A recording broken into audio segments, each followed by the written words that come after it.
السلام علیکم دوستو۔ پانی پت کی تیسری لڑائی جو 14 جنوری 1761 کو احمد شاہ ابدالی نے لڑی۔ پانی پت کی تیسری لڑائی افغانستان کے بادشاہ احمد شاہ ابدالی اور مرہٹہ سلطنت کے سپہ سالار سداشو راؤ بہو کے درمیان 14 جنوری 1761 کو دلی سے 60 میل دور شمال میں واقع پانی پت کے تاریخی مقام میں ہوئی۔ احمد شاہ ابدالی ایک سچا اور کھرا، نیک سیرت، صالح، دلیر، جرأت مند، حوصلہ مند اور مفاقتی مسلمان حکمران اور تجربہ کار جنگجو اور سپہ سالار تھا۔ احمد شاہ ابدالی جدید افغانستان کے بانی تھے۔ افغان آپ کو احمد شاہ بابا کے نام سے پکارتے ہیں، جبکہ مرہٹے ہندو مذہب سے تعلق رکھتے تھے۔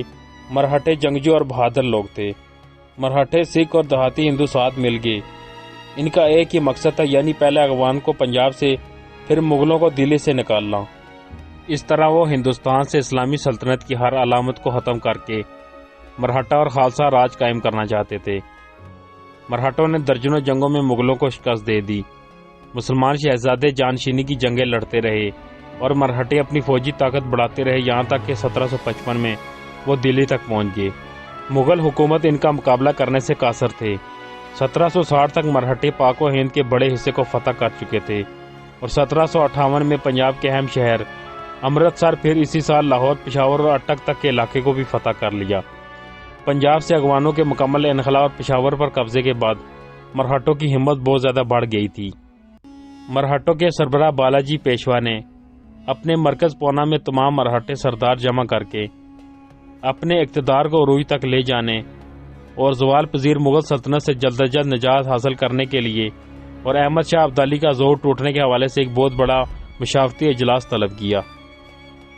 اجلاس کے دوران سپہ سالار باؤ نے پرجوش لہجے میں کہا، محمود غزنوی کے حملوں سے ہمارے دلوں پر جو زخم لگے وہ صدیاں گزر جانے کے باوجود بھی اب تک نہ مٹ سکے۔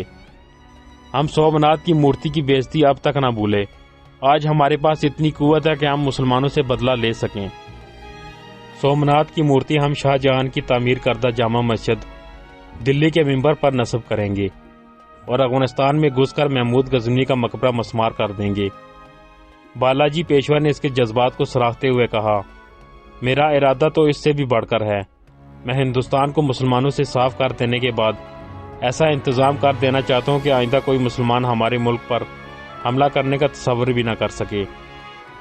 مشاورت میں یہ فیصلہ کیا گیا کہ پہلے دلی پر حملہ کر کے مغل بادشاہ کی جگہ بالاجی پیشوا کے بیٹے بسواس راؤ کو تخت نشین کرایا جائے اور پھر فوج کی کمان باؤ کے ہاتھ میں دے کر وہ پنجاب کو رونتے ہوئے افغانستان میں داخل ہو جائیں۔ اسی تاریخی مشاورت کے فیصلے نے ہندوؤں میں جوش اور امنگوں کی ایک اور لہر دوڑا دی اور ہر طرف سے مرہٹے سردار اپنی اپنی فوج لے کر پونا جمع ہونے لگے۔ ہندوؤں کو یقین تھا کہ عنقریب پوری دنیا کے مالک وہی ہوں گے۔ ہر طرف ان کے بتوں کی خدائی تسلیم کی جائے گی اور مسلمانوں کا نام و نشان تک باقی نہ رہے گا۔ ہر نوجوان فوج میں بھرتی کے لیے بے چین تھا کہ کابل اور قندھار کی لوٹ مار میں اسے بھی حصہ مل سکے۔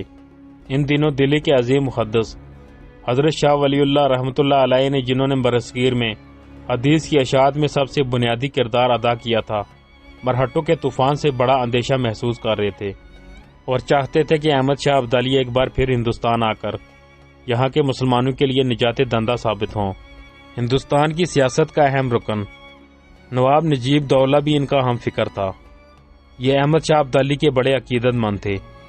اس سے قبل ابدالی 4 بڑی مہمات کر چکا تھا، مگر اب خیال بتا رہے تھے کہ جب تک بت پرستوں کی سرزمین کے قلب میں گھس کر مرہٹوں کی کمر نہ توڑ دی جائے، یہاں کے مسلمانوں کا مستقبل ہرگز محفوظ نہیں رہ سکتا۔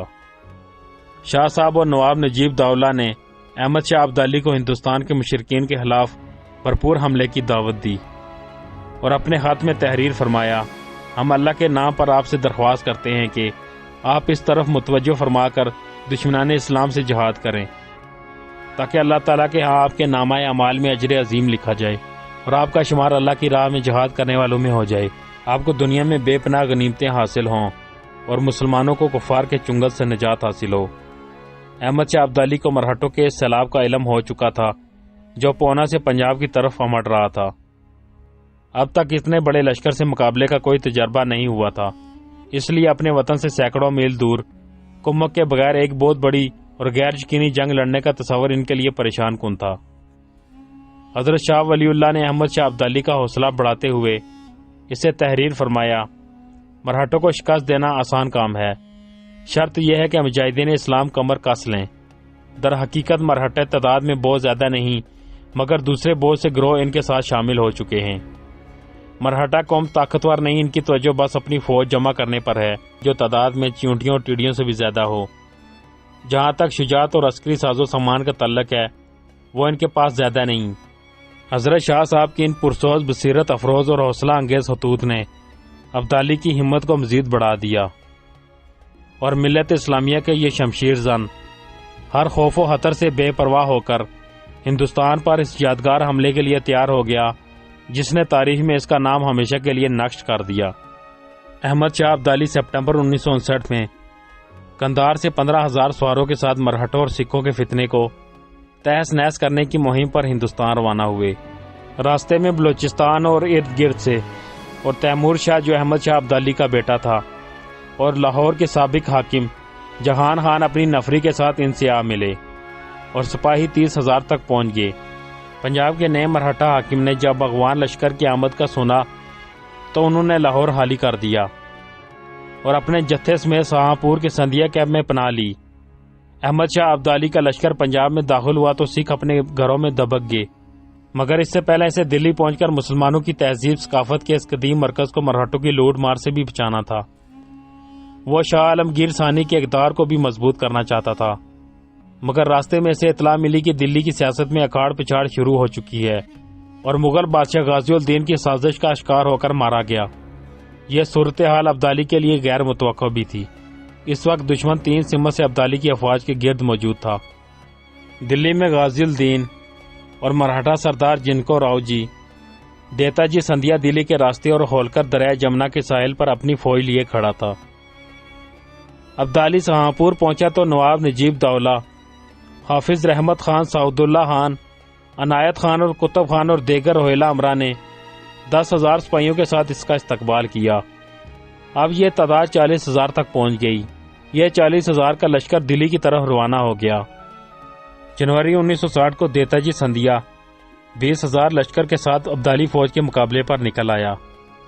ایک خون ریزہ مارکے کے بعد مسلمان فتح یاب ہوئے اور دیتا جی گھوڑے سے گر کر مارا گیا۔ اس شاندار فتح کے بعد احمد شاہ ابدالی نے دلی سے 5 میل دور حضرت خواجہ نظام الدین اولیاء رحمۃ اللہ علیہ کے مزار پر حاضری دی۔ دلی کی حفاظت کے لیے چند دن قیام کیا، پھر سرکش جانٹوں کے رہنما راجہ سورج مل کو سزا دینے کے لیے جنوب کا رخ کیا۔ فروری کے مہینے میں احمد شاہ ابدالی کے لشکر نے جاٹوں کے مرکز پر حملے کیے، جس سے جاٹوں میں بد دلی پھیل گئی۔ ان کا مقصد صرف یہ تھا کہ جاٹوں کو مرہٹوں کے ساتھ ملنے سے روکیں اور اپنی جانب الجائے رکھیں۔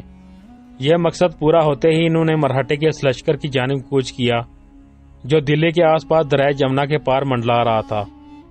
احمد شاہ اسے دلی پر قبضے سے روکنا چاہتے تھے، مگر مرہٹا سردار ہولکر نے احمد شاہ کا سامنا نہ کیا۔ وہ کبھی ریگستانوں اور کبھی جنگل میں غائب ہو جاتا اور اچانک ابدالی فوج پر حملہ کر کے پھر روح پوش ہو جاتا۔ یہ مارچ کا مہینہ تھا۔ ابدالی فوج نے ہولکر کے لشکر کا پڑاؤ معلوم کیا اور رات کی تاریکی میں حملہ کر کے مرہٹوں کے چھکے چھڑا دیے۔ ہولکر نے جم کر لڑنے کی بہت کوشش کی، مگر اس زوردار لڑائی میں مرہٹوں کی کئی بڑے بڑے سردار اور سپاہی مارے گئے۔ ہولکر صرف 300 آدمیوں کے ساتھ جان بچا کر بھاگ گیا۔ ہولکر دلی پر قبضے کا خیال ترک کر کے اب وہ آگرہ کی طرف دوڑ رہا تھا۔ دلی کے گرد و نواح کو مرہٹوں سے پاک کر کے احمد شاہ ابدالی مغلوں کے پایا تخت پر داخل ہوا۔ اس نے شہر کے نظم و ضبط کو درست کیا اور قلعے سمیت تمام دفاعی انتظامات کے استحکام کا کام شروع کرایا۔ کچھ دنوں بعد ابدالی نے 2,000 سپاہی دلی کی حفاظت کے لیے چھوڑ کر 72 میل دور جمنا کے مشرقی کنارے پرانوب کے شہر کو اپنی چھاؤنی بنا لیا۔ اب اسے مرہٹوں کے رد عمل کا انتظار تھا۔ 1760 کا تقریباً پورا سال احمد شاہ ابدالی اور مرہٹوں کی جھڑپوں میں گزرا۔ مرہٹے کسی میدان میں اپنی پوری طاقت سامنے نہ لائے۔ دراصل یہ ان کا طریقہ جنگ تھا کہ چھوٹے چھوٹے گھڑ سوار دستوں کے ساتھ دشمن پر متحد اطراف سے حملہ کر کے ان کی طاقت کو منتشر کر دیا جائے۔ مغلوں کے باری برکم فوج کے خلاف یہ چال کامیاب رہی، مگر افغان جان بازوں نے صورتحال کا بڑی ذہانت اور پامردی سے مقابلہ کیا۔ اور تمام جھڑپوں اور مارکوں میں مراٹھے ہمیشہ شکست کھا کر پسپا ہوتے رہے۔ احمد شاہ ابدالی نے ہندوستان میں نئے اتحادیوں کی تلاش جاری رکھی اور اپنی طاقت کو مقامی سرداروں اور نوابوں کی مدد سے بڑھانے میں کامیابی حاصل کی۔ احمد شاہ بنگش اور نامور شجاع داؤلہ نے 10,000 سپاہی پیش کیے۔ کچھ دنوں بعد قندھار سے 10,000 مزید تازہ دم دستے سپاہیوں کی کمک آ گئی۔ اس طرح فوج کی تعداد 60,000 تک پہنچ گئی۔ مرہٹا سردار یہ کامیابی دیکھ کر سخت پریشان تھے۔ وہ چاہتے تھے کہ پونا میں لاکھوں کی تعداد میں جمع ہونے والی مرہٹوں کی اصل طاقت جلد از جلد ظاہر ہو اور احمد شاہ سے فیصلہ کن ٹکر لیں۔ آخرکار 3.5 لاکھ مرہٹوں کا سیلاب پونا سے نکل کر جون کے مہینے میں گوالیار پہنچا۔ جولائی کے وسط میں یہ لشکر آگرہ پہنچا، جہاں مرہٹا سالار راؤ ہولکر اور جاٹوں کا سردار سورج مل بھی اپنی فوجوں کے ساتھ ان سے آ ملے۔ یہ وہ دن تھے جب احمد شاہ ابدالی بلند شہر کے قریب انوپ شہر میں پڑاؤ ڈال کر ادھو کے نواب شجاع الدولہ سے مذاکرات کر رہے تھے۔ برسات کا موسم تھا، دریائے جمنا تغیانی پر تھا اور ابدالی فوج مرہٹا فوجوں کو دلی کی جانب پیش قدمی سے روکنے کے لیے دریا عبور نہیں کر سکتی تھی۔ مرہٹا لشکر آگرہ سے دلی پر حملے کے لیے چلا تو جوش و خروش سے سہمی جاتی تھی۔ قدم قدم پر مسلمانوں کی بستیاں لوٹی جا رہی تھی، دیہات اجڑ رہے تھے اور ہزاروں مسلمانوں نے گھر بار چھوڑ کر جنگلوں میں پناہ لے لی تاکہ مرہٹوں کی غارت گری سے محفوظ رہیں۔ اس وقت ہندوستان کے مورخ کا قلم تھر تھرا رہا تھا کہ آئندہ صفحے پر شاید مسلمانوں کی مکمل تباہی کے سوا کچھ تحریر نہ ہوگا۔ یقیناً ایسا ہی ہوتا اگر اس وقت اللہ تعالیٰ کی تائید غیبی سے مسلمانوں کا محافظ احمد شاہ ابدالی میدان میں موجود نہ ہوتا۔ 22 جولائی 1760 کو مرہٹوں نے مغلوں کو شکست دے کر دلی پر قبضہ کر لیا۔ شاہی خزانے میں انہیں کوئی خاص دولت ہاتھ نہ لگی، اس لیے کہ مغل حکومت کا دیوالیہ نکل چکا تھا۔ البتہ انہوں نے لال قلعہ اور دلی کی سونے کی چھت اتروا کر اپنے لیے سونے کے سکے بنوائے۔ انہوں نے اعلان کیا کہ وہ دلی کے شاہی مسجد کے ممبر پر رام کی مورتی رکھیں گے، جس سے مسلمانوں میں تشویش کی لہر دوڑ گئی۔ بھاؤ کے ساتھ 3 لاکھ افراد کا لشکر دلی میں ایک ماہ کے قیام کے دوران خوراک اور رسد کی کمی کا شکار ہو گیا۔ سپتمبر کے اواخر میں بھاؤ نے فوج کو لے کر گنج پورہ پر چڑھائی کر کے مسلمانوں کا بے دردی سے قتل عام کیا اور خوراک اور رسد سمیت سب کچھ حاصل کر لیا۔ احمد شاہ ابدالی نے دلی پر مرہٹوں کے قبضے کی خبر بڑے تحمل کے ساتھ سنی۔ وہ جانتا تھا کہ مرہٹوں سے عنقریب کھلے میدان میں بدلہ لیا جائے گا، مگر گنج پورہ کے مرکز خوراک پر قبضہ اور مسلمانوں کی قتل عام اس کے لیے ناقابل برداشت تھا۔ اس نے عہد کیا کہ مرہٹوں کو اتنی بری طرح سے کچلے گا کہ ان کی نسلیں یاد کریں گی۔ اس نے اپنے ساتھیوں سے کہا، میں نے زندگی بھر اپنی قوم کی ایسی تذلیل نہیں دیکھی، میں یہ برداشت نہیں کر سکتا۔ اور اس نے دریا کی تغیانی کو نظر انداز کرتے ہوئے فوج کو دریا پار کرنے کا حکم دیا۔ اس سے قبل شاہ نے 2 روز تک روزہ رکھا اور اللہ تعالیٰ سے فتح اور نصرت کی دعائیں کرتا رہا۔ 25 اکتوبر کو افغان جانباز دریائے جمنا کے ٹھاٹے مارتے پانی میں اترے، مگر پانی انہیں آگے بڑھنے سے روک رہا تھا۔ احمد شاہ ابدالی نے ایک تیر لیا، قرآن مجید کی چند آیات تلاوت کر کے اس پر دم کی اور تیر دریا کے بپھرے ہوئے سینے میں پیوست کر دیا۔ دیکھتے ہی دیکھتے دریا کا جوش تھمنے لگا۔ مجاہدین کی مسرت کا عالم دیدنی تھا۔ وہ تکبیر کے نعرے بلند کر کے ترتیب کے ساتھ گھوڑے جمنا کی لہروں میں ڈالتے گئے۔ ابدالی خود بھی موجوں میں اتر گیا۔ دوسری طرف مراٹھے یہ دیکھ کر ششدر رہ گئے اور مجاہد اسلام پر تیر برسانا شروع کر دیا۔ 2000 مسلمان ڈوب گئے اور 58,000 جان بازوں سمیت شام سے پہلے ابدالی دریا کے پار اتر چکا تھا۔ سدا شیو بھاؤ دلی واپس آ کر فتح کا جشن منا رہا تھا کہ اچانک احمد شاہ ابدالی کے دریا عبور کرنے کی اطلاع ملی اور وہ ہکا بکا رہ گیا۔ اس نے فوری طور پر دلی سے کوچ کیا اور پانی پت کی طرف بڑھنے لگا، کیونکہ اس کے لاکھوں سپاہیوں کی صف بندی پانی پت کے وسیع میدانوں کے سوا کہیں اور ممکن نہ تھی۔ بھاؤ 29 اکتوبر 1760 کو اپنے لشکر کے ساتھ پانی پت کے میدان میں پہنچا۔ احمد شاہ ابدالی دریائے جمنا عبور کر کے تقریباً 16 میل کا فاصلہ طے کر کے بھاؤ کے لشکر کے مد مقابل آ گیا۔ یہ پانی پت کا وہ تاریخی میدان تھا جہاں 1526 میں بابر اور ابراہیم لودھی کے مارکے نے ہندوستان کی تاریخ بدل دی تھی۔ پانی پت کا یہ میدان ایک بار پھر تاریخ ہند کا ایک نیا باب دیکھنے والا تھا۔ ایک طرف ہندوستان کی تمام باطل قوتیں اب یہاں جمع تھی اور دوسری طرف اس سیلاب کے مقابل میں مٹھی بھر مسلمان جان باز تھے۔ پانی پت کے میدان میں دونوں فریق تقریباً 5 میل کا فاصلہ رکھ کر پڑاؤ ڈالے ہوئے تھے۔ 2 ماہ تک نومبر اور دسمبر دونوں فوجوں میں کئی چھوٹے موٹے جھڑپیں ہوئی مراٹھے فوج خوراک اور رسد کی کمی اور تنخواہ نہ ملنے کی وجہ سے بغاوت پر اترنے والی تھی کہ باؤ نے ابدالی کو صلح کی پیشکش کی اور پس پردہ جنگ کے لیے اپنے لشکر کو تیار کر دیا۔